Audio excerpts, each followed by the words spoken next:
25 साल की भावना पढ़ी लिखी थी, समझदार थी, लेकिन फिर भी वो खुश नहीं थी, क्योंकि जब वो 1 साल की थी उसकी माँ की मौत हो चुकी थी। पापा जगन्नाथ अपाहिज थे और सौतेली माँ कावेरी ने उसे घर की नौकरानी की तरह रखा हुआ था। अरे ओ बेशरम लड़की, खिड़की पर बैठी किसी देख रही है? नहीं नहीं माँ, मैं तो किसी को नहीं देख रही। तो इधर आजा और काम कर ले थोड़ा सा। सारे घर की सफाई पड़ी है, रसोई में भी 100 काम पड़े हैं।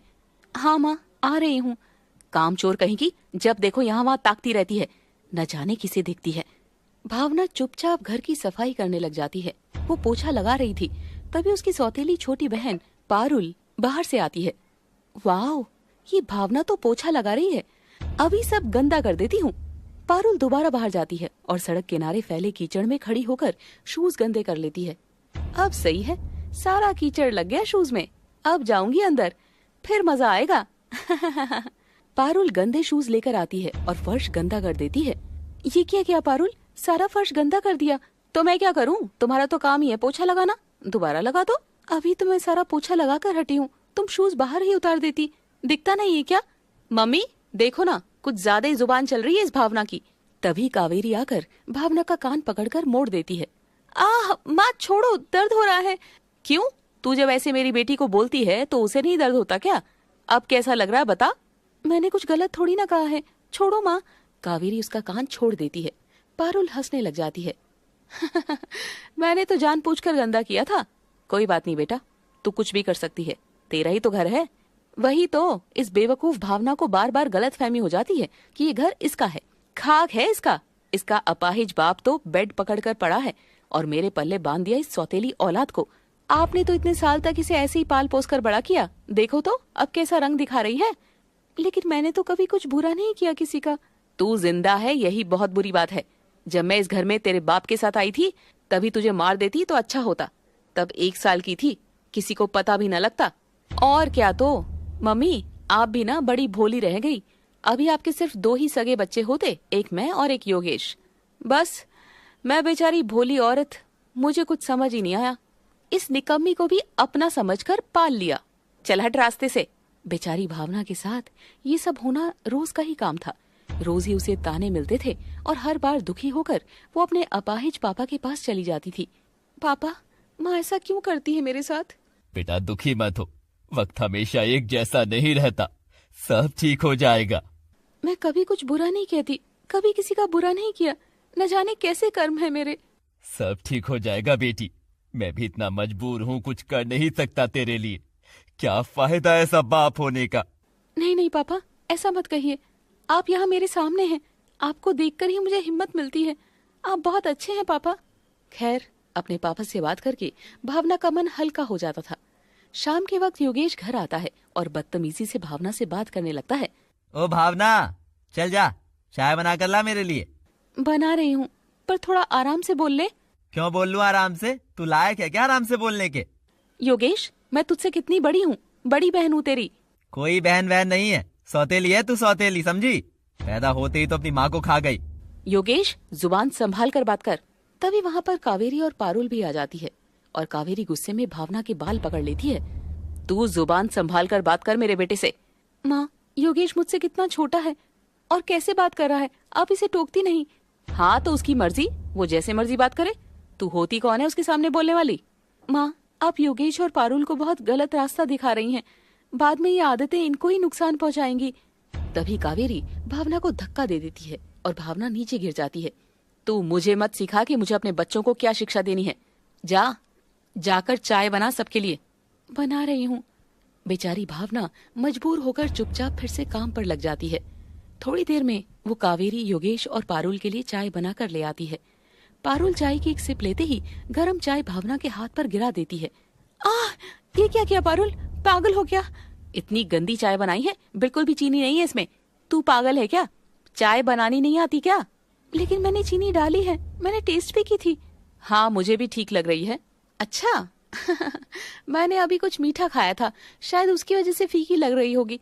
सच में गलत कर रहे हो तुम सब मेरे साथ। हाँ, जा, फालतू का ड्रामा मत कर। ऐसे भी कोई आग नहीं लग गई तेरे गरम चाय से। अच्छा, तो फिर थोड़ी सी चाय खुद पर गिरा कर देख लो माँ, पता लग जाएगा। जुबान तो देखो इसकी कितनी चल रही है। भावना गुस्से में वहाँ से चली जाती है। कुछ दिन बाद कावेरी से मिलने उसकी एक फ्रेंड सुमन घर पर आती है। कैसी है कावेरी डार्लिंग, बहुत दिन हो गए, मैंने सोचा मिलने आ जाऊं। हाँ बहुत अच्छा किया सुमन, आजा बैठ जा। और भाई तू आई क्यों नहीं मेरे बेटे की शादी में? अरे क्या बताऊं मैं तुझे, घर की इतनी जिम्मेवारी है, 2 मेरे अपने बच्चों की, एक ये सौतेली बेटी भावना ने तंग करके रखा है। सारा दिन मेरा काम ही खत्म नहीं होता। अच्छा तू करती है क्या सारा काम? भावना कुछ नहीं करती क्या? ये महारानी कहाँ कुछ करती है, ऊपर से इसका अपाहिज बाप भी बेकार पड़ा है, उसका भी सारा दिन काम करना पड़ता है। मैं तो नौकरानी बनी बैठी हूँ। तभी भावना उन दोनों के लिए चाय नाश्ता लेकर आती है। लीजिए आंटी जी, ये सब भावना ने बनाया है? कहाँ इसने बनाया है, मैंने पहले ही बना कर रखा था, बस बना बनाया उठा कर ले आई है। भावना जानती थी कि कावेरी झूठ बोल रही है, लेकिन वो चुप रहती है। खैर भावना वहाँ से चली जाती है। अच्छा और बता, तू कब कर रही है अपने बच्चों की शादी?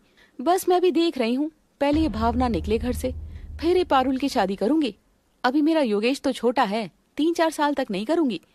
हाँ तो बेटियों की कर दे, मेरी बहू तो बहुत ही अच्छी आई है, तो ही ढूंढ दे पारुल के लिए कोई लड़का अच्छा सा, और इस भावना के लिए कोई भी गया गुजरा चल जाएगा।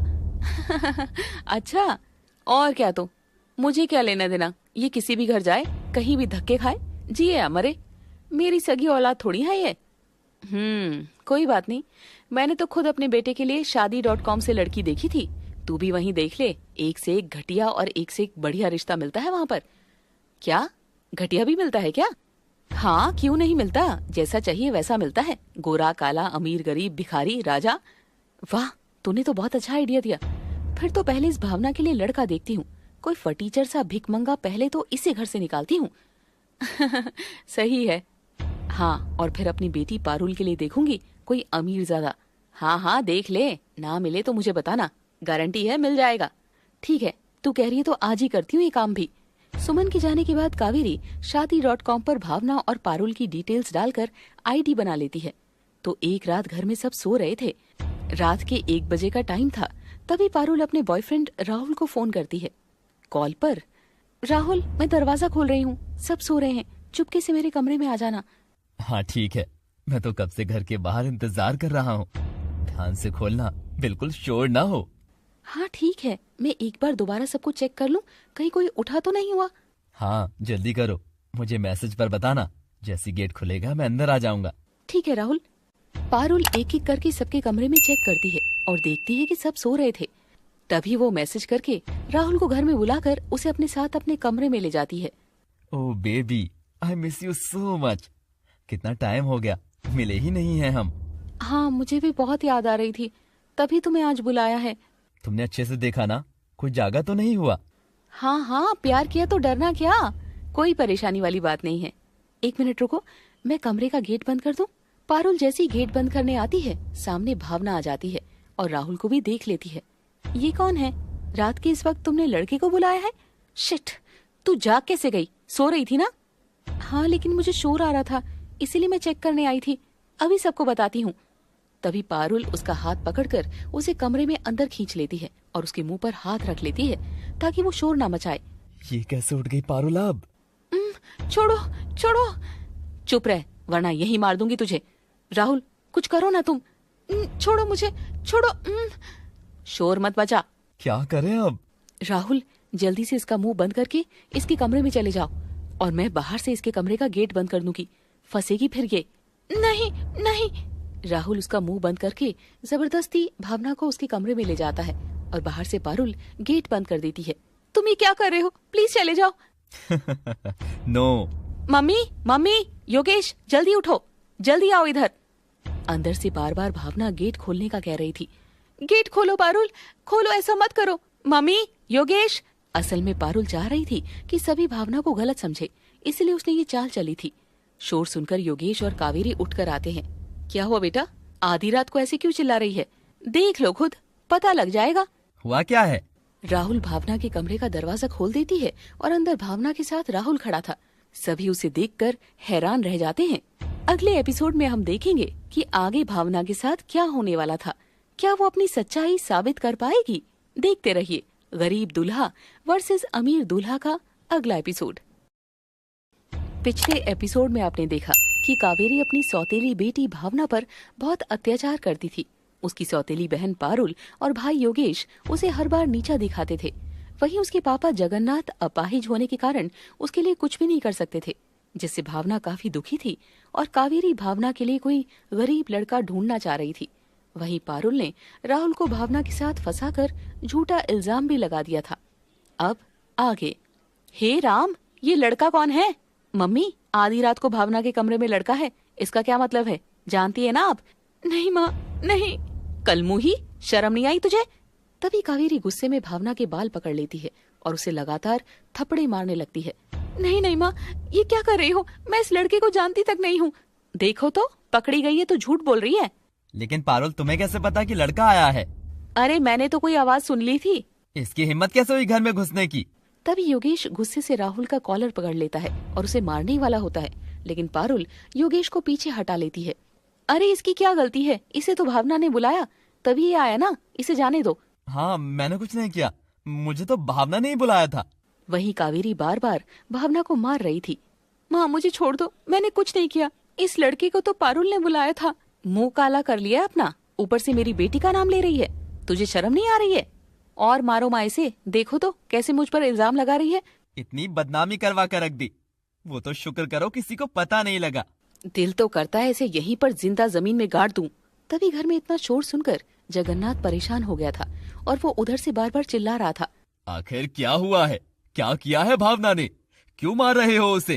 तभी भावना रोते हुए जगन्नाथ के पास आ जाती है और कावेरी वहाँ तक उसके पीछे आकर उसे मार रही थी। मैंने कुछ नहीं किया पापा, मैंने किसी को नहीं बुलाया, ये लड़का पारुल के साथ था। झूठ बोलती है, मेरी बेटी पर इल्जाम लगा रही है। ये सब आपकी वजह से हो रहा है। सौतेली बेटी सौंप दी मेरे गले में। लेकिन भावना ऐसा नहीं कर सकती, मेरी बेटी ऐसी नहीं है। अपनी आंखों से देख कर आई हूँ। आधी रात में ये लड़का इसके कमरे में इसकी पूजा करने आया था क्या? माँ, मेरी माँ की कसम खाकर कहती हूँ, ऐसा नहीं है पापा, आपकी कसम। छोड़ दो इसे, छोड़ दो, मत मारो। कावेरी बस भी करो। आखिर कावेरी उसे मारना बंद कर देती है, लेकिन अभी तक उसे खरी खोटी सुना रही थी। योगेश और पारुल भी वहीं थे। मम्मी, ये तो हमारा खानदान खत्म करके ही रहेगी। अब तू देख कैसे झट से इसको इस घर से निकालती हूँ, फटाफट शादी करती हूँ इसकी। ऐसे कैसे शादी कर दोगी? कोई लड़का भी तो मिलना चाहिए। जैसी ये है, इसे तो कोई कचरा उठाने वाला मिल गया तो भी कर दूंगी। जल्दी से लेकर जाए इसे यहाँ से। ऐसे मत बोलो माँ, मैं सच कह रही हूँ, मैं उस लड़के को जानती तक नहीं हूँ। अभी बुलाती हूँ उस लड़के को, जरा देखती हूँ क्या सफाई देता है। जा, जरा उसे बुला कर ले आ तो। योगेश वहाँ जाता है और देखता है कि राहुल वहाँ नहीं था, वो वहाँ से जा चुका था। योगेश वापस आता है। मम्मी, वो तो चला गया। खैर, उस लड़के को छोड़ो। मैंने उससे पूछा था तो उसने कहा कि भावना ने ही बुलाया है। सब झूठ बोल रहे हैं, सब पारुल और उसकी चाल है। कोई मेरा यकीन करो। लेकिन कोई भी भावना की बात पर यकीन नहीं करता। वहीं मन ही मन अब जगन्नाथ को भी लगने लगा था कि शायद भावना ही गलत है। चलो यहाँ से, दोनों बाप बेटी को पड़े रहने दो। अब तो ये मेरे मन से पूरी तरह से उतर गई है। नालायक कहीं की, बेशरम लड़की। चलो मम्मी। वो तीनों वहाँ से चले जाते हैं। भावना, क्या तूने सच में किसी लड़के को बुलाया था? नहीं पापा, सच में मैंने नहीं बुलाया। तो वो लड़का तेरे कमरे में कैसे आया? भावना अपने पापा को सारी बात बताती है और जगन्नाथ उसकी बात पर यकीन भी कर लेता है। मैं जानता हूँ बेटा, ये सब तेरे दुश्मन से कम नहीं है। मुझे तो खुद पर शर्म आती है, मैं कुछ भी नहीं कर पा रहा। आपकी कोई गलती नहीं है पापा, मैं कहती ही हूँ, मेरी किस्मत में ही खोट है। चिंता मत कर बेटा, भगवान सब देख रहा है। तेरे साथ सब अच्छा होगा, तू देख लेना। मेरी बात याद रखना तू। देखो ना पापा, कितना अच्छा हो रहा है, कितनी पिटाई की है मेरी, कैसे कैसे इल्जाम लगाए हैं मुझ पर। रो मत बेटी, रो मत। तभी भावना अपने पापा को गले से लगाती है और खूब रोती है। खैर, अब तो जो होना था वो हो चुका। वहीं कावेरी पूरा दिन फोन पर शादी.com में लड़का ढूंढती रहती थी। न जाने कब इसके लिए नालायक लड़का दिखेगा, मिलेगा भी या नहीं। ओहो मम्मी, मिल जाएगा, शादी.com पर तो लड़कों का ढेर लगा हुआ है। लेकिन इसके लायक लड़का नहीं है ना, कोई फटीचर सा गरीब सा दिखे तो ही। अच्छे लड़के तो बहुत है। माँ, इसके लिए अच्छे लड़के का क्या करना है? कोई बात नहीं, कोशिश जारी है, बस 2-4 दिन में मिल ही जाएगा। वहीं बेचारी भावना पर अब और भी ज्यादा अत्याचार होने लगा था। हर वक्त वो एक दासी की तरह सबके काम करती रहती थी। कुछ दिन बाद, ए भावना, जाकर मेरे जूते साफ कर। मैं क्यों जूते साफ करूं? तुम्हारे जूते हैं, तुम खुद साफ करो। ज्यादा जुबान चलाई तो उठाकर घर से बाहर फेंक दूंगा। क्यों फेंक दोगे? ये घर मेरा है, मेरे पापा का है। तभी योगेश उसे जोर से लात मार देता है और भावना रोने लग जाती है। ऐसे ही रोजाना उस पर अत्याचार होता था। कुछ दिन बाद पारुल अपने बॉयफ्रेंड राहुल से मिलने जाती है। कितना मजा आया था ना राहुल उस दिन, शक्ल देखी थी भावना की। हाँ, बहुत मजा आया था, बेचारी की खूब पिटाई हुई। हाँ हाँ, यही तो मैं चाहती थी। अच्छा हुआ बच गया मैं, वरना मेरी भी पिटाई हो जाती। अरे नहीं नहीं, मैं तुम्हारी पिटाई थोड़ी ना होने देती, तभी मैंने तुम्हें भगा दिया था। अच्छा साथ निभाया तुमने मेरा। और क्या, तो मैं ऐसी थोड़ी ना तुम्हारी गर्लफ्रेंड बनी हूँ, साथ तो देना ही है। तो अब मैं ये साथ लंबा लेकर जाना चाहता हूँ। मैं कुछ समझी नहीं। मैं सोच रहा हूँ अब हम शादी कर लेते हैं। मैं मेरे घर पर बात कर लेता हूँ, तुम भी कर लो। ये बात सुनकर पारुल बहुत गुस्सा हो जाती है। क्या बकवास कर रहे हो, पागल हो गए हो क्या? क्या, ऐसे क्यों बात कर रही हो? मजाक कर रही हो क्या? मेरी शक्ल देखकर तुम्हें लग रहा है कि मैं मजाक कर रही हूँ? मैं तुमसे शादी थोड़ी ना करूंगी। क्या? अगर शादी नहीं करनी तो हम रिलेशनशिप में क्यों हैं? टाइम पास के लिए। मेरा दिमाग थोड़ी ना खराब है जो मैं तुमसे शादी करूंगी। और अब तो मेरे घर वालों ने भी तुम्हें देख लिया है। तो वो सब बातें तो हम कैसे न कैसे हैंडल कर ही लेंगे। यार, मैंने जब से तुम्हारे साथ रिलेशनशिप शुरू किया तब से ही मैंने सोच रखा था कि मैं तुमसे शादी नहीं करूंगी। राहुल ये बात सुनकर बहुत हैरान हो जाता है। मुझे यकीन नहीं हो रहा, तुम इतनी स्वार्थी हो। अपने फायदे के लिए पहले तुमने मुझे फंसाया और मुझे कह रही हो कि तुम शादी नहीं करना चाहती। हाँ, नहीं करना चाहती सो व्हाट। चलो ठीक है, अब तुम ज्यादा इमोशनल हो रहे हो। क्योंकि मैं तुमसे प्यार करता हूँ।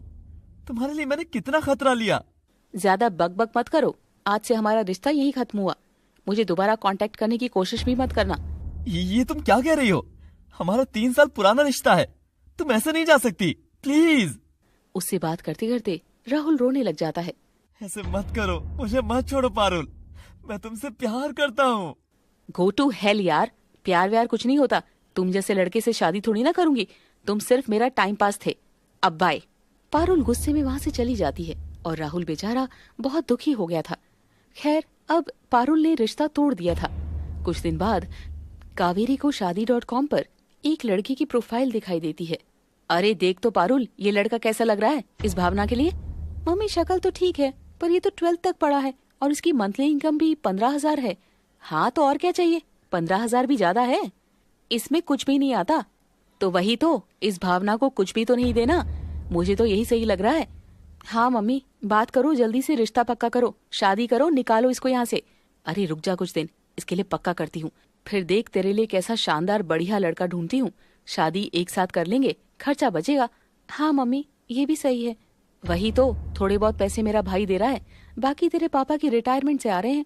तू भी अभी छोटी मोटी प्राइवेट जॉब ही कर रही है, इतने पैसे कहाँ हैं? हाँ मम्मी, ये लड़का भावना के लिए ठीक है, गरीब है, मेरे लिए देख लो अच्छा सा। ठीक है बेटा। कावेरी ने भावना के लिए एक गरीब लड़का पसंद किया था और अब वो अपनी बेटी पारुल के लिए लड़का देख रही थी। तो उसी शाम कावेरी जगन्नाथ के पास जाती है। मैंने भावना के लिए लड़का देखा है, 15,000 सैलरी है, 12वीं पास है। ये कैसा लड़का देखा है? भावना तो इतनी पढ़ी लिखी है, और भला इतनी कम सैलरी में आजकल होता क्या है? तो और क्या चाहते हो, राजकुमार आएगा इसके लिए? आप चुपचाप बेड पर पड़े रहो।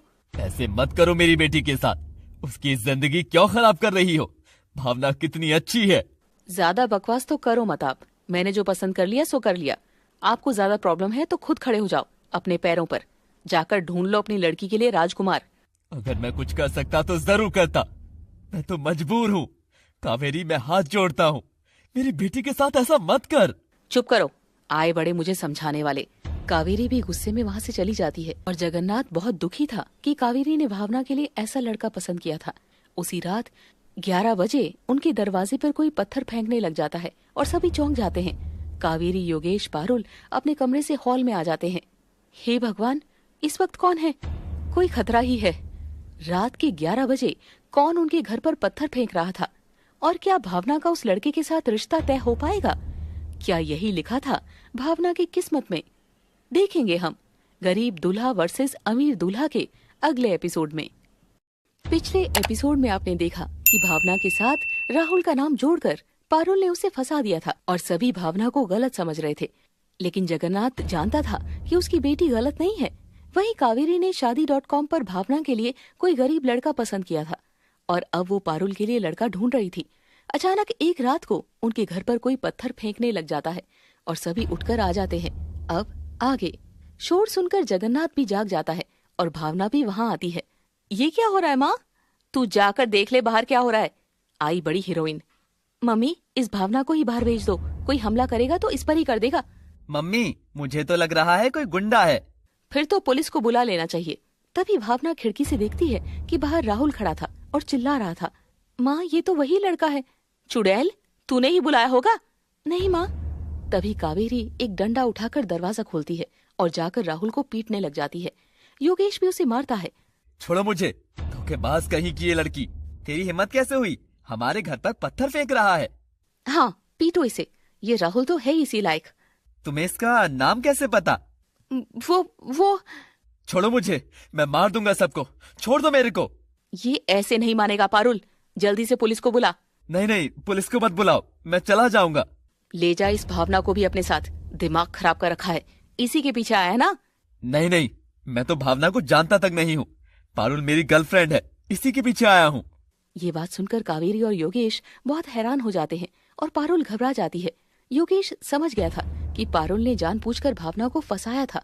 नहीं नहीं मम्मी, ये झूठ बोल रहा है, जरूर इन दोनों की चाल होगी मुझे फंसाने के लिए। झूठी? उस दिन मुझे फंसा दिया ताकि खुद बच जाए और मुझे छोड़कर चली गई। ये लड़का क्या बोल रहा है पारुल? मम्मी ये झूठ बोल रहा है। तू झूठ बोल रही है पारुल, तेरी शक्ल देख, तेरा रंग उड़ा हुआ है चेहरे का। मैंने कहा था ना माँ कि ये लड़का पारुल के पीछे आया है। उस रात भी मैं पारुल से मिलने आया था और भावना को फंसाने के लिए पारुल ने मुझे इसके कमरे में भेज दिया था। राहुल, तू चला जा यहाँ से, मैं अपने आप अपनी बेटी को संभाल लूंगी। आज के बाद यहाँ नजर मत आना, वरना तेरी टांगे तोड़ दूंगा। राहुल फिर से घबराकर वहाँ से चला जाता है और वहीं सब अंदर आ जाते हैं। योगेश अब पारुल पर गुस्सा कर रहा था। देखा मम्मी, कितनी होशियार है ये पारुल। चुप कर, अपनी बहन को फंसा रहा है। जो हो गया उसे भूल जा, हमें ये बात फैलानी नहीं है। और क्या, तो अकल ही नहीं है इस योगेश में।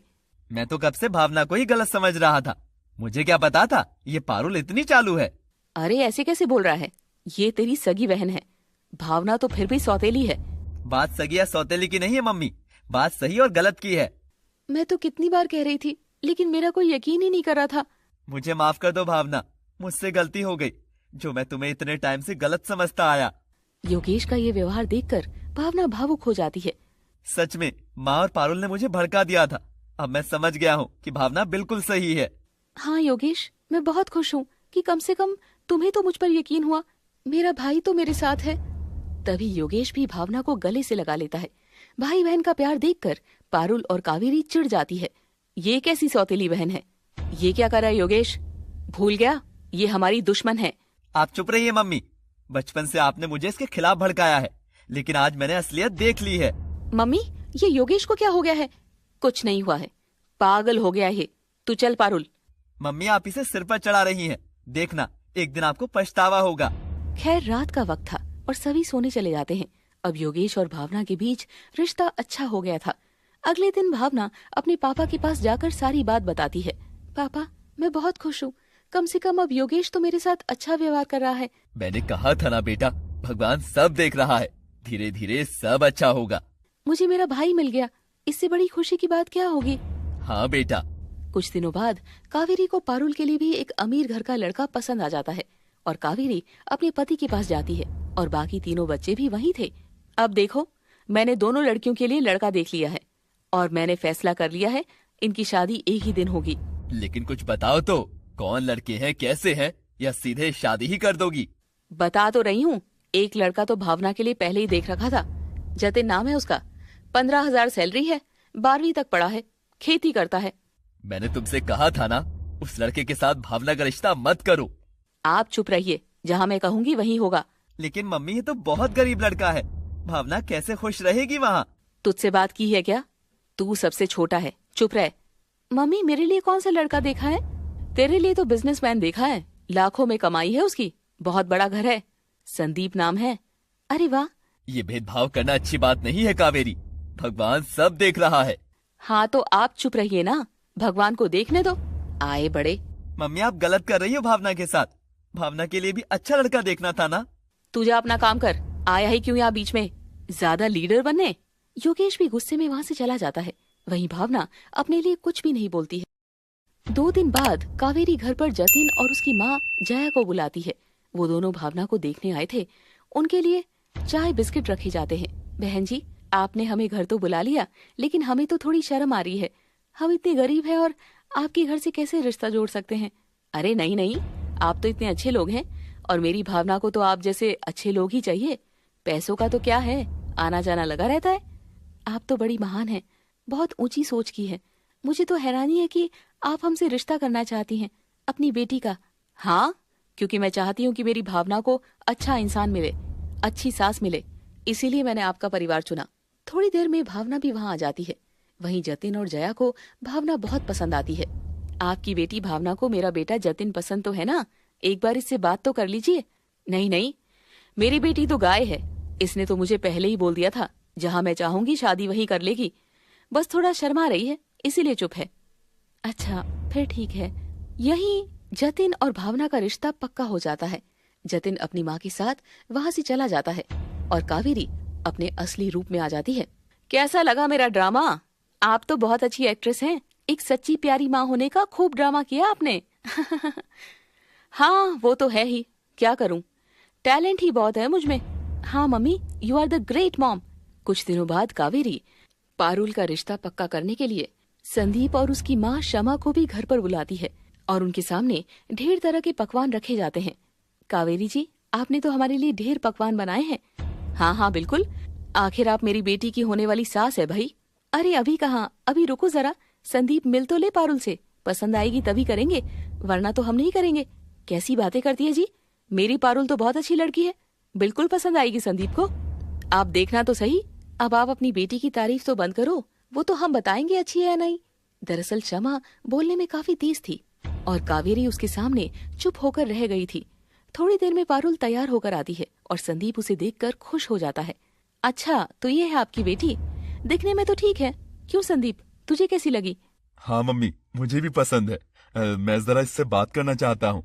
कुछ देर तक संदीप और पारुल बात करते हैं और दोनों एक दूसरे को पसंद थे। संदीप बेटा, तुम्हें पसंद तो है ना पारुल? हाँ, मुझे कोई एतराज नहीं है। चलो भाई, बधाई हो, दोनों को पसंद है, रिश्ता पक्का समझो। चलो कावेरी जी, अब ढंग की मिठाई मंगवा लेना अच्छी दुकान से, मुंह तो मीठा करो। जी जी, अभी मंगवाती हूँ, योगेश से बोलती हूँ। इस तरह से संदीप और पारुल का भी रिश्ता पक्का हो जाता है और 2 महीने बाद एक ही दिन पर उन दोनों की शादी रखी जाती है। एक तरफ संदीप बारात लेकर आता है जिसमें बहुत सारे बाराती थे और संदीप रथ पर दूल्हा बनकर बैठा था। उसने काफी महंगी और सुंदर शेरवानी पहनी हुई थी। दूसरी तरफ जतिन की बारात में सिर्फ 8-10 लोग थे और जतिन भी काफी सिंपल कपड़ों में घोड़ी पर बैठकर आया था। वहीं मेहमानों के बीच काफी चर्चा चल रही थी। देखो तो, पारुल की बारात तो ऐसे आई है जैसे राजकुमार की बारात हो, दूल्हा कितना सजा हुआ है। वही तो, और इस भावना की बारात कितनी गरीबी से भरी हुई लग रही है। भाई फर्क है, एक बेटी सगी है और दूसरी सौतेली, तो बारात में तो फर्क होना ही था। हाँ, बारात देखकर ही पता चल रहा है कि दोनों लड़कियों का भविष्य कैसा होगा। पारुल तो राज करेगी और बेचारी भावना तो वैसी रह जाएगी जैसे अभी रह रही थी, काम वाली बनकर। खैर, अपने को क्या लेना, मजे मारो शादी में, खाओ पियो नाचो। दोनों की शादी हो जाती है और दोनों अपने ससुराल पहुंच जाती है। एक तरफ पारुल के ससुराल वाला घर काफी बड़ा था, दूसरी तरफ भावना का ससुराल वाला घर बहुत छोटा सा था। भावना भी काफी हैरान थी कि इतने छोटे कच्चे घर में वो कैसे रहेगी। तो क्या भावना अपनी शादीशुदा जिंदगी को खुशी खुशी आगे बढ़ा पाएगी या वो यहाँ भी घुट घुट कर रह जाएगी? देखते हैं आगे पारुल और भावना की जिंदगी उन्हें किस मोड़ पर ले जाती है। बने रहिए हमारे साथ गरीब दूल्हा वर्सेस अमीर दूल्हा के अगले एपिसोड तक। पिछले एपिसोड में आपने देखा कि पारुल का झूठ पकड़ा गया था और राहुल की सच्चाई सबके सामने आ गई थी, लेकिन कावेरी ने बात को दबा दिया। वहीं योगेश अब भावना को इज्जत देने लगा था। वहीं कावेरी ने दोनों लड़कियों की शादी एक ही दिन रख दी थी। भावना का दूल्हा गरीब था जबकि पारुल का दूल्हा काफी अमीर था। अब दोनों की शादीशुदा जिंदगी कैसे चलने वाली है, आइए देखते हैं आगे। तो भावना का अपने ससुराल में स्वागत होता है। जया के अलावा वहाँ सिर्फ 4 ही मेहमान थे। भावना बेटा, स्वागत है, आज से ये घर तुम्हारा है, अपने शुभ कदमों से अंदर आओ। जी माँ जी। माँ, अच्छे से हम दोनों की नजर उतार दो, कोई भी बुरी नजर ना लगे। हाँ, चिंता मत कर बेटा, देखना भावना आ गई है ना, अब सब कुछ अच्छा हो जाएगा। अपनी सास और पति का ये व्यवहार देखकर भावना को खुशी हो रही थी। हे भगवान, मेरे सास और पति मुझे देखकर कितना खुश हैं। बस इनका ये प्यार सच्चा हो और ऐसा ही बना रहे। दूसरी तरफ पारुल का उसके ससुराल में गृह प्रवेश हो रहा था, जहाँ तरह तरह की सजावट की हुई थी और मेहमानों से एक घर भरा हुआ था और 4 ढोल वाले खड़े थे। अरे भाई, बहू आ गई है घर में, चलो बजाओ ढोल, नाचो सब। मम्मी हमें अंदर तो आने दो, बाद में नाच लेना। नहीं नहीं, मैं तो कब से इंतजार कर रही थी। मेरे बेटे की शादी हुई है और अभी तो मौका मिला है नाचने का। संदीप जी, मम्मी जी को बोलो ना कि अंदर तो आने दे, मैं बहुत थक गई हूँ। तुम थोड़ा सा इंतजार करो, देखो कितनी खुश हो रही है मम्मी। आधे घंटे तक ढोल बजता रहता है और शमा अपने रिश्तेदारों के साथ नाचती रहती है और पारुल को गुस्सा आने लग जाता है। संदीप जी, मुझे बहुत गुस्सा आ रहा है, कब से खड़ी हूँ, पता है लहंगे में खड़ा होना कितना मुश्किल है। मम्मी मम्मी बस भी करो, कब से खड़े खड़े थक गए हैं हम। शमा ढोल बंद करवा देती है और नाचना बंद कर देती है और गुस्से में अपने बेटे बहू के पास जाती है। मैं देख रही हूँ ये पारुल तुझे भड़का रही है, अभी तो घर में आई भी नहीं है। नहीं तो मम्मी जी, मैंने नहीं कहा। मैं तो कोई रिवाज नहीं करने वाली अब, ऐसी अंदर आ जाओ दोनों। ओहो मम्मी, आप तो गुस्सा हो गई, ऐसे नहीं करते। मम्मी जी, मैंने कुछ भी नहीं कहा, मुझे तो बस। झूठ मत बोल, तूने क्या सोचा मैं सिर्फ नाच रही हूँ? अरे मैं देख रही थी तिरछी आंखें कर करके कैसे तू मेरे बेटे को भड़का रही थी। तो शमा सबके सामने अपनी बहू को डांट देती है, जिससे पारुल को बहुत गुस्सा आता है। खैर अभी तो वो चुप थी। मम्मी अब बस भी करो, चलो जो भी रिवाज करने हैं करो, मैं बहुत थक गया हूँ। हाँ कर रही हूँ। खैर पारुल का जैसे तैसे गृह प्रवेश हो ही जाता है। कुछ दिन बाद ससुराल में भी भावना घर का सारा कामकाज करती थी, लेकिन मायके से कम बोझ था क्योंकि भावना की सास जया उसका पूरा साथ देती थी। माँ जी, अब मैं इस घर में आ गई हूँ, आपको मेरे साथ काम करने की क्या जरूरत है, मैं सब कर लूंगी। हाँ बेटा, मैं जानती हूँ तू सब कर लेगी, तू तो बहुत अच्छी है, लेकिन मैं अभी इतनी भी बूढ़ी नहीं हुई हूँ। नहीं नहीं माँ जी, मैं ये नहीं कह रही थी, मैं चाहती हूँ कि आप बस आराम करें और सारी टेंशन छोड़ दें। नहीं, तू मेरी बेटी जैसी है, ऐसे कैसे तुझ पर सारा काम डाल दूं? हम दोनों मिलकर ही रहेंगे। तूने भी कौन सा मायके में आराम किया है। आप बहुत अच्छी हैं माँ जी, आपको देखकर ऐसा लग रहा है कि मुझे मेरी माँ मिल गई है। मैं जानती हूँ बेटा कि कावेरी तुम्हारी सौतेली माँ है और तुम्हारे साथ अच्छा व्यवहार नहीं करती थी। ये बात सुनकर भावना भावुक हो जाती है, लेकिन कावेरी के खिलाफ कुछ नहीं बोलती। नहीं माँ जी, वो मेरा ख्याल रखती थी। मुझे पता है तू कावेरी के खिलाफ कुछ नहीं बोलेगी, लेकिन अब तुझे तेरी माँ जैसी एक माँ मिल गई है, मुझे सास मत समझना। तभी भावना अपनी सास को गले से लगा लेती है और भावना को बहुत खुशी हो रही थी क्योंकि उसका पति जतिन भी उससे उतना ही प्यार करता था। पापा सही कहते थे, भगवान मेरे साथ सब अच्छा ही करेंगे। मुझे कितनी अच्छी सास मिली है और कितना अच्छा पति है। इन दोनों का प्यार पाकर तो ऐसा लगता है मुझे सब मिल गया है। वहीं दूसरी तरफ पारुल का हाल बिल्कुल इसके उलट था क्योंकि संदीप अपने बिजनेस में हर वक्त बिजी रहता था। वहीं उसकी सास शमा बहुत चालाक थी। क्यों रे पारुल, तुझे घर का काम आता नहीं है क्या? ये तूने कैसी सब्जी बनाई है आज? मम्मी जी, मैं तो कभी घर पर सब्जी रोटी बनाती ही नहीं थी, यहीं आकर बनानी पड़ रही है। तो ये ससुराल है तेरा, यहाँ तो काम करना ही पड़ेगा। मैंने तो सोचा था कि यहाँ हर काम का नौकर होगा, इतने बड़े घर में तो होते ही हैं। रसोई में थोड़ी नौकर रखेंगे, ये तो बहू का काम है। घर की बहू बेटियां ही करती है रसोई का काम। अच्छा तो कोई बात नहीं, मैं धीरे धीरे सीख जाऊंगी, आप सिखा देना। क्यों भाई, मैं क्यों सिखाऊं? यूट्यूब है, तेरी माँ है, सीख कर आना था। पता है जब शादी हो रही है तो क्यों नहीं सीखा? मम्मी ने तो इसीलिए बड़े घर में शादी की ताकि मैं आराम से रह सकूं। ओह अच्छा, तो तू ये कह रही है कि तुझे आराम नहीं मिल रहा, हम तुझे तंग कर रहे हैं? यही होता है छोटे घर की लड़की ले लेते हैं तो। मम्मी जी, आप मेरे घर के बारे में क्यों बोल रही हैं? ज्यादा जुबान मत चला, आई बड़ी, जाकर ढंग की सब्जी बनाना सीख ले पहले, फिर बात करना मुझसे। क्षमा की जुबान के सामने पारुल की भी जुबान छोटी पड़ जाती थी। वहीं संदीप रात 11 बजे घर आता है और पारुल मुंह फुलाए बैठी थी। ये कोई टाइम है क्या संदीप जी घर आने का? मुझे तो आप टाइम ही नहीं दे रहे हो। नहीं नहीं पारुल, ऐसी बात नहीं है, आजकल किसी डील में बिजी हूँ, बस कुछ दिन ही ऐसा चलेगा। रहने दो, नई नई शादी हुई है, आपको दिखता ही नहीं। टाइम नहीं था तो शादी क्यों की? आपको पता है ना कि पत्नी को टाइम देना होता है। ओहो मेरी जान, मुझे माफ कर दो, तुम्हें दिन भर फोन तो करता हूँ ना बार बार। फोन करने से क्या होता है, और भी 100 जरूरतें होती है। कोई बात करनी होती है, घर पर आते हैं थके हारे और आते ही सो जाते हैं। अच्छा अभी मैं नहीं सो रहा, बताओ क्या बात है? कोई बात नहीं, अब सो जाओ, आपको तो अभी 2 मिनट में खरांटे आने लग जाएंगे। अरे परेशान क्यों हो रही हो? तुम जानती हो ना मैं तुमसे कितना प्यार करता हूँ, तुमको ऐसे परेशान नहीं देख सकता। रहने दो, आप कोई प्यार व्यार नहीं करते, टाइम तो दे नहीं सकते। बस कुछ दिन रुक जाओ, एक आध महीना बस। क्या 1 महीना? हे भगवान, 1 महीने में तो न जाने क्या ही हो जाएगा। क्या मतलब? क्या हो जाएगा? नहीं कुछ नहीं, चलो आप सो जाओ। थोड़ी देर में संदीप को नींद आ जाती है। वहीं पारुल अभी तक फोन चला रही थी और ऐसे में उसको अपने बॉयफ्रेंड राहुल की याद आने लग जाती है। इससे अच्छा तो राहुल था, जब भी मुझे बात करनी होती थी अवेलेबल रहता था। ये संदीप तो बात तक नहीं करता। पारुल अपने फोन में राहुल का इंस्टाग्राम खोलकर उसकी फोटो देखने लग जाती है और उसे रिक्वेस्ट भी भेज देती है। कुछ दिनों बाद भावना देखती है कि आजकल जतिन खेतों से थका हारा घर आ रहा था, तो वो परेशान हो जाती है। जतिन जी, क्या बात है, आजकल आप बहुत थक हार कर आते हैं। हाँ भावना, आजकल थोड़ा बीज बोने का काम चल रहा है तो काफी मेहनत हो जाती है, थक जाता हूँ। अच्छा, तो आप ये खेती करना छोड़ दीजिए ना। नहीं भावना, मुझे तो बस यही काम आता है। क्या करूँ, बचपन में ही पापा की मौत हो गई थी, पढ़ाई लिखाई ज्यादा कर नहीं पाया तो खेती ही सीख ली। ये काम छोड़कर कुछ और कर लेंगे हम। आप इतनी मेहनत करते हैं, इतना थक जाते हैं, आपको परेशान देखकर मुझे अच्छा नहीं लगता। मैं समझ सकता हूँ, लेकिन और क्या करें? आप चिंता मत कीजिए, मैं कुछ सोचती हूँ, हम दोनों मिलकर कुछ कर लेंगे। हाँ क्यों नहीं, तुम तो पढ़ी लिखी भी हो, मुझे तुम पर पूरा भरोसा है। मैं हर जगह तुम्हारा साथ दूंगा। ठीक है।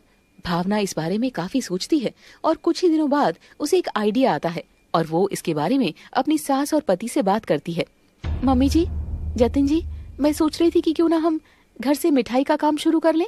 अच्छा, लेकिन कौन लेगा हमसे मिठाई और कैसे बनाएंगे? लोग लेंगे, मैं बहुत अच्छी मिठाई बनाती हूँ, एक बार कोशिश करनी तो बनती है ना। हाँ तुम कहती हो तो कर लेते हैं। देखना, हमारा काम खूब चलेगा, फिर आपको मेहनत भी नहीं करनी पड़ेगी। भावना के साथ उसकी सास और पति मिलकर घर से ही लड्डू और बर्फी बनाने का काम शुरू करते हैं और जया मोहल्ले में इस काम के बारे में सबको बता देती है। धीरे धीरे भावना से कुछ लोग मिठाई लेने भी आते हैं और 2 ही महीनों बाद देखते ही देखते उसकी काफी मिठाई बिकने लग जाती है। देखा मम्मी जी, आजकल तो कितने ग्राहक आते हैं। हाँ भावना बेटा, मैं बहुत खुश हूँ, आजकल तो खूब ऑर्डर मिलने लगे हैं, काफी मिठाई बनती है। हाँ भावना, तुम तो बहुत किस्मत वाली साबित हुई हम सबके लिए। इतनी कमाई तो मैं खेती में भी नहीं कर पाता था। हाँ, अभी कल ही मुझे एक शादी की मिठाई बनाने का ऑर्डर मिला है। बहुत काम पड़ा है माँ जी, लगता है रात भर जागना पड़ेगा। अरे वाह, मुझे तो नींद ही नहीं आएगी, अभी से बनाना शुरू कर देते हैं। तो इस तरह से भावना का ये बिजनेस काफी बढ़ जाता है और देखते देखते वो एक मिठाई की दुकान भी खोल लेते हैं और धीरे धीरे उनके पास पैसे भी आने लगते हैं। भावना, मुझे तो यकीन भी नहीं हो रहा कि हमारी एक मिठाई की दुकान भी है। अरे अरे, यकीन करो, ये हमारी दुकान है। सच में, मैंने कभी नहीं सोचा था, मुझे लगा हम एक झोपड़ी में ही रह जाएंगे। हाँ माँ, मैंने भी यही सोचा था कि मजदूरी करते करते ही ये जिंदगी निकल जाएगी मेरी। लेकिन देखिए, अब ऐसा नहीं है, भगवान ने हमारा कितना साथ दिया है। अच्छी नीयत से काम करते हैं तो भगवान भी पूरा साथ देते हैं। भावना बेटी, तू तो लक्ष्मी बनकर आई है। यूं ही 2 महीने बीत जाते हैं। भावना अपने मायके में भी जाती है, जहाँ योगेश और जगन्नाथ उससे मिलकर बहुत खुश थे, लेकिन कावेरी उससे बात नहीं करती। कुछ दिन बाद, जतिन जी, मुझे बाजार से थोड़ा सामान लेकर आना है, क्या आप मेरे साथ चलेंगे? फिर पीछे दुकान कौन संभालेगा? आज तो माँ भी घर पर नहीं है, या तो मैं ले आता हूँ या तुम ले आओ। नहीं नहीं, मुझे मेरा ही सामान लेना है। चलो, आप दुकान का ध्यान रखना, मैं थोड़ी देर में आती हूँ। ठीक है भावना। भावना सामान लेने के लिए बाजार चली जाती है। बाजार में वो देखती है कि पारुल राहुल के साथ कार में बैठकर जा रही थी। पारुल भी भावना को देख लेती है और घबरा जाती है। तो आखिर पारुल दोबारा राहुल के साथ कैसे और क्यों आ गई थी? और क्या भावना अपनी सौतेली बहन के लिए कुछ करेगी या उसे यूं ही नजरअंदाज करके चली जाएगी? देखते रहिए गरीब दुल्हा वर्सेस अमीर दुल्हा का अगला एपिसोड। पिछले एपिसोड में आपने देखा कि भावना अपने गरीब ससुराल में भी बहुत खुश थी। वहीं पारुल अपने ससुराल में परेशान थी क्योंकि उसकी सास उसे ताने मारती थी और संदीप बिजनेस में इतना बिजी था कि पारुल को टाइम नहीं दे पाता था। वहीं कुछ समय बाद भावना ने अपनी मेहनत से मिठाई की दुकान भी खोल ली थी और अब उनकी गरीबी भी दूर हो गई थी। तभी एक दिन भावना बाजार में पारुल और राहुल को एक साथ देख लेती है और वो काफी चौंक गई थी। अब आगे पारुल को राहुल के साथ देखकर भावना यही सोचती रहती है कि पारुल आखिर फिर से राहुल के साथ क्यों आ गई थी। शाम के वक्त वो पारुल को फोन करती है कॉल पर। मुझे क्यों फोन किया है भावना? तुम जानती हो मैंने क्यों फोन किया है। हाँ, तुम यही कहना चाहती हो ना कि मैं राहुल के साथ क्या कर रही थी? ये वो। हाँ, तुम क्यों दोबारा राहुल से बात करने लगी हो? तुम्हारी शादी तो हो चुकी है पारुल। तो क्या करूं? मेरी सास मुझसे नफरत करती है और संदीप के पास तो मेरे लिए टाइम ही नहीं है। आखिर मेरा भी तो मन करता होगा किसी से बात करने का। तो इसका मतलब ये थोड़ी ना है कि तुम एक्स्ट्रा मैरिटल अफेयर चलाओगी। तुम्हें संदीप को समझाना चाहिए। मुझे ज्यादा ज्ञान मत दो और मेरी पर्सनल लाइफ में इंटरफेयर करने की जरूरत नहीं है, समझी? लेकिन तुम गलत कर रही हो पारुल। Just shut up. गुस्से में पारुल फोन काट देती है। लेकिन भावना को अपनी बहन की चिंता हो रही थी, इसीलिए वो पारुल के बारे में बात करने के लिए अपने मायके जाती है और कावेरी उसे देखकर नाक चढ़ा लेती है। तू क्यों आई अब? अभी थोड़े दिन पहले ही तो आकर गई थी। माँ, मुझे कुछ जरूरी बात करनी है।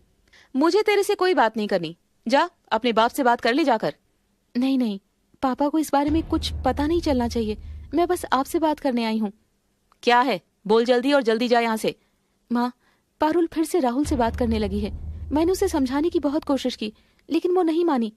वो ऐसा क्यों करेगी? अब तो उसकी शादी हो गई है। यही तो मैंने उसे समझाया, कहीं कोई गड़बड़ ना हो जाए। माँ प्लीज आप उसे समझाइए। चल चल, ज्यादा ड्रामा मत कर। तुझे कौन सी परवाह है मेरी बेटी की? अब जा तू, मैं अपने आप समझा दूंगी उसे। ठीक है। भावना वहां से चली जाती है और कावेरी फोन करके पारुल को काफी समझाती है और पारुल इस बात से साफ मुकर जाती है। रात के वक्त संदीप ड्रिंक करके घर आता है। वो परेशान था क्योंकि उसे लगातार बिजनेस में काफी घाटा हो रहा था। बेटा, ये क्या हाल बना के रखा है? वाह, आज फिर पीकर आए हैं, बहुत अच्छी बात है। तो क्या करूं मैं पारुल, बिजनेस में इतना घाटा लग रहा है, कर्जे में डूब गया हूं मैं। ऐसे बिजनेस किस काम का जो आपको ही डुबो दे? ना तो आपकी बिजनेस लाइफ अच्छी चल रही है, ना ही पर्सनल लाइफ। सबको खो दोगे आप। ऐसा मत बोलो पारुल, मैं प्यार करता हूँ तुमसे। प्यार इसे कहते हैं? आपके पास मेरे लिए 1 मिनट भी नहीं है। आप तो बस नशे में हैं और अपने दुख में डूबे रहते हैं।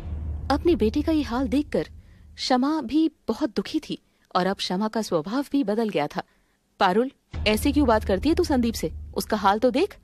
मम्मी जी, ये आपकी वजह से हुआ। ना तो आपने मुझे प्यार दिया, ना ही अपने बेटे को संभाला। तू तो पत्नी है इसकी, तू क्यों नहीं साथ देती इसका? इसे देख देख कर मेरा तो दिल कांपता है।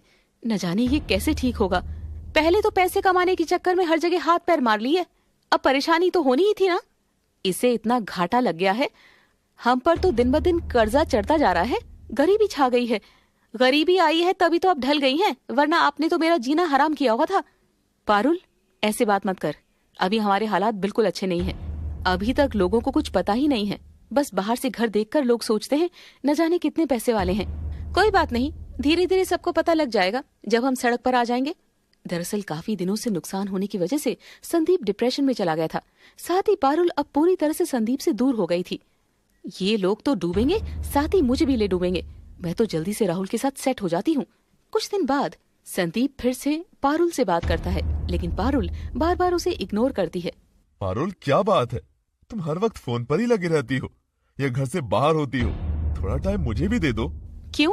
जब मैं आपसे कहती थी टाइम दे दो, तब क्यों नहीं दिया? पारुल, इस कंडीशन में मुझे तुम्हारी जरूरत है।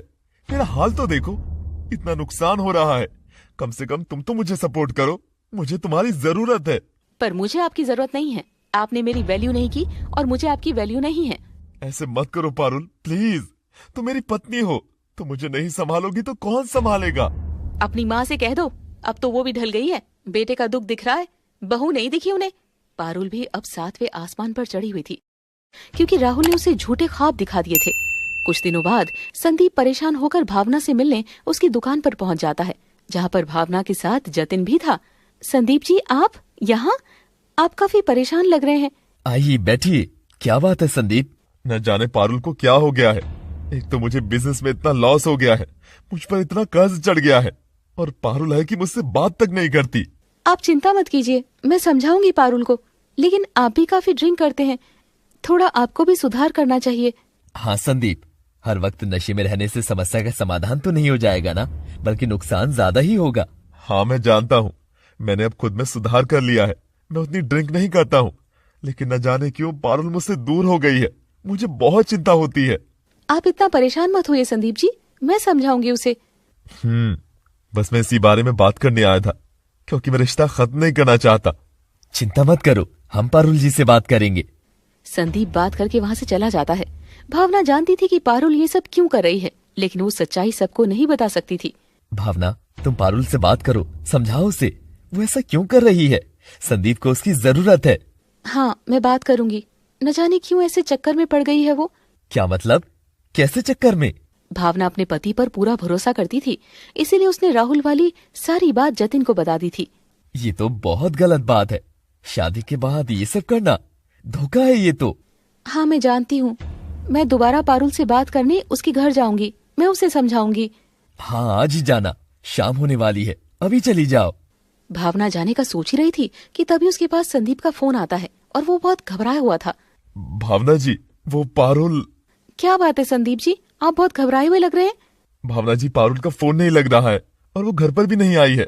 न जाने क्या हो गया है, सुबह से गई हुई है। क्या? ऐसे कैसे हो सकता है? क्या आपको पता है कि वो कहाँ गई है? प्लीज कुछ करिए।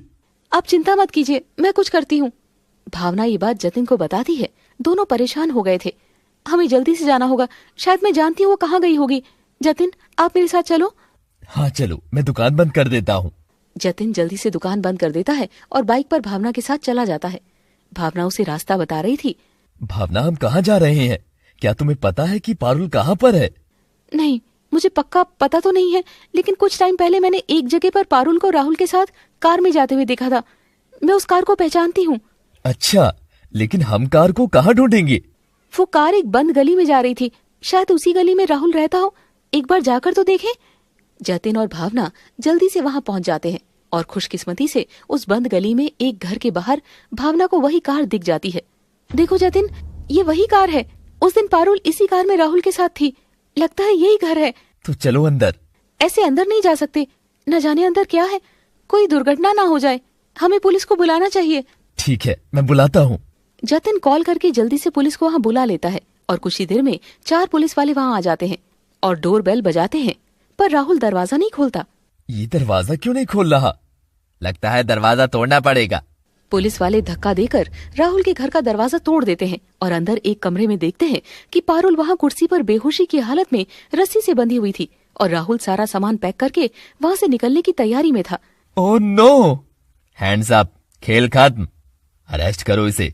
राहुल खिड़की से कूदकर भागने की कोशिश करता है, पर उसे पकड़ लिया जाता है।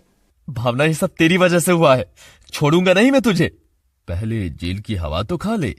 भावना जल्दी से अपनी बहन की रस्सियां खोलती है और उसके मुंह पर थोड़ा पानी छिड़क कर उसे होश में लाती है। वहीं पुलिस राहुल को गिरफ्तार करके ले गई थी। पारुल होश में आते ही रोने लग जाती है और भावना को गले से लगा लेती है। राहुल मुझे किडनैप करके लेकर जाने वाला था। हम जानते हैं, पर सब ठीक हो गया है, रो मत पारुल। मुझे माफ कर दो भावना, तुम सही कहती थी, मैंने बहुत बड़ी गलती कर दी।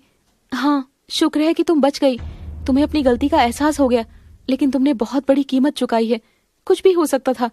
हाँ, वो तो शुक्र है कि भावना को अंदाजा था कि तुम यहाँ हो, वरना न जाने राहुल तुम्हें कहाँ ले जाता। हाँ जीजा जी, मेरी बेवकूफी की वजह से ही ये सब कुछ हुआ है। मैंने अपने पति को भी धोखा दिया और राहुल ने भी मेरे साथ ये सब किया। शादी के बाद पति के साथ ये सब करना गलत होता है पारुल। अंधी थी मैं, अब संदीप को पता लगेगा तो क्या होगा। चिंता मत करो, हमने संदीप जी को कुछ भी नहीं बताया और ना ही कभी बताएंगे। लेकिन तुम वादा करो, आज के बाद तुम ऐसी हरकत कभी नहीं करोगी। संदीप भी बहुत परेशान है, उसे तुम्हारी जरूरत है पारुल।